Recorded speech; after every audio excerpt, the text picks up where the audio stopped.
in SoFi a few years ago, you've probably experienced one of the most volatile rides in fintech.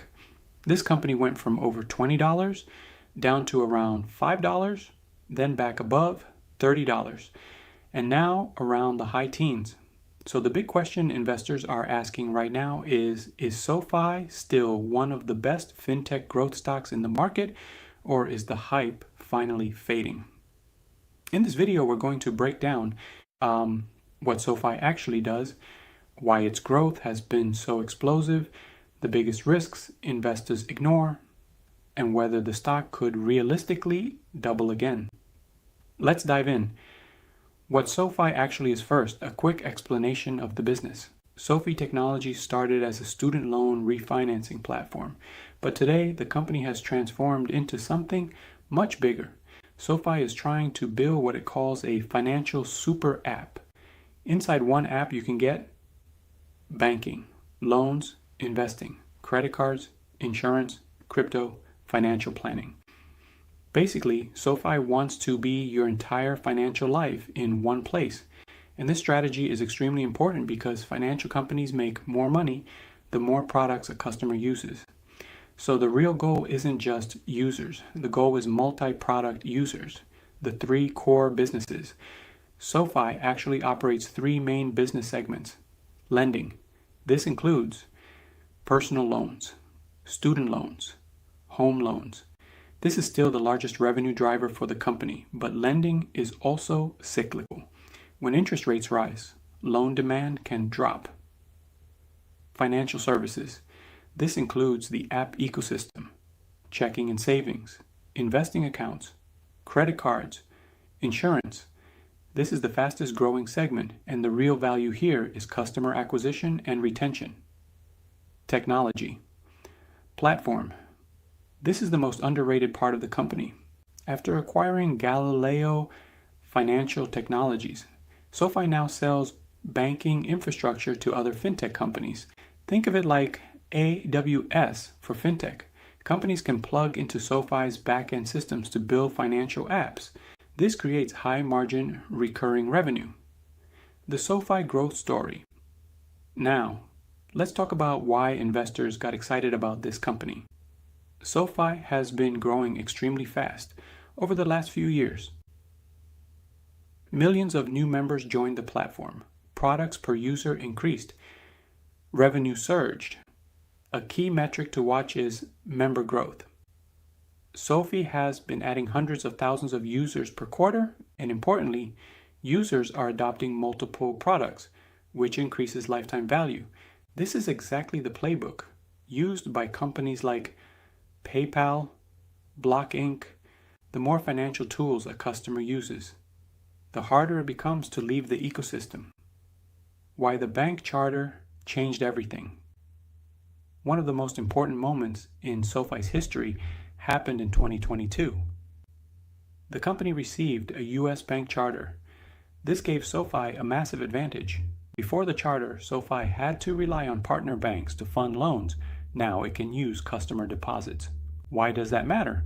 Deposits are much cheaper capital, which means SoFi's profit margins improve dramatically. This is one of the reasons investors believe SoFi could eventually become a major digital bank. The profitability. Question for years, critics said SoFi will never be profitable, but the company has started showing consistent profitability trends. Margins are improving because of deposit funding, higher interest income, technology platform growth, better operating leverage. As the company scales, fixed costs spread across millions of customers. This is why fintech companies can suddenly become very profitable once they reach scale. The bear case, major risks. Now let's talk about the big risks investors need to understand. Risk 1, loan concentration. SoFi still relies heavily on personal lending. If the economy weakens, default rates could rise, and that could hurt profitability. Risk 2, interest rate sensitivity. Fintech lenders are highly sensitive to interest rate changes. Higher rates can reduce loan demand, increase credit risk. This makes SoFi somewhat tied to macro conditions. Risk 3. Competition. SoFi is competing against some massive players. JP Morgan Chase, Bank of America, Robinhood, Markets. Traditional banks are spending billions on digital platforms, so SoFi's advantage may not last forever. The bull case. Now, let's talk about why many investors are still extremely bullish. Digital banking trend. Traditional banks are expensive to operate. Branches, staff, physical infrastructure. SoFi runs almost entirely online. That means lower operating costs, younger customers. SoFi's average customer is much younger than traditional banks. That matters because young users can become customers for decades. Lifetime value becomes enormous. Financial super app potential. If SoFi successfully becomes a one-stop financial hub, the upside could be huge. Think about how much money companies like PayPal, Square, Cash App make per user. If SoFi captures similar engagement, revenue per customer could grow dramatically. Now we have today's sponsor. Most traders lose, not because they're bad, but because they're trading blind. They are juggling charts, news, indicators, trying to make sense of it all in real time.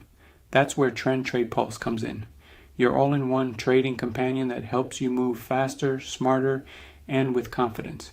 Get real-time market alerts so you never miss a move. Track your favorite stocks and spot trends instantly. Custom alerts, so the app watches the market for you. No more guessing. Get alerts to your phone. Click the link below and try Trend Trade Pulse now. Valuation discussion. Right now, the big debate is valuation. Is SoFi cheap or expensive? On a traditional metric like price to earnings, the stock looks expensive. But high-growth fintech companies often trade at premium valuations. Investors are essentially betting that SoFi could become something like a top digital bank with tens of millions of customers. If that happens, today's valuation might look cheap, but if growth slows, the stock could struggle. My personal investment thesis. Here's the real way to think about SoFi. This is not a traditional bank stock, and it's not purely a fintech either. It's more like a hybrid between a bank, a fintech platform, and a software company. If the company succeeds at building a financial ecosystem, it could become one of the most important digital banks in the US, but it still carries growth stock volatility, meaning the ride could remain very bumpy. Final verdict. So is SoFi stock a buy? That depends on your investing style. If you want stable dividend income, this probably isn't the stock for you. But if you're looking for a high growth fintech with massive potential, SoFi remains one of the most interesting companies in the market.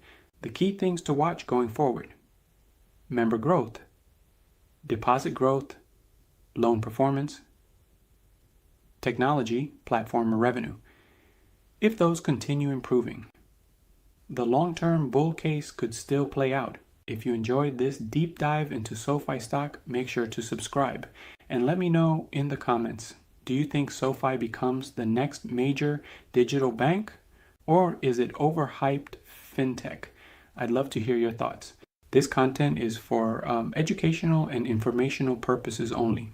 You should conduct your own research or consult with a certified professional before making any investment decisions. Past performance is not indicative of future results. Some AI tools have been used to create, edit, or generate content. If you found this helpful, hit the like button and subscribe, and check out the link in the description.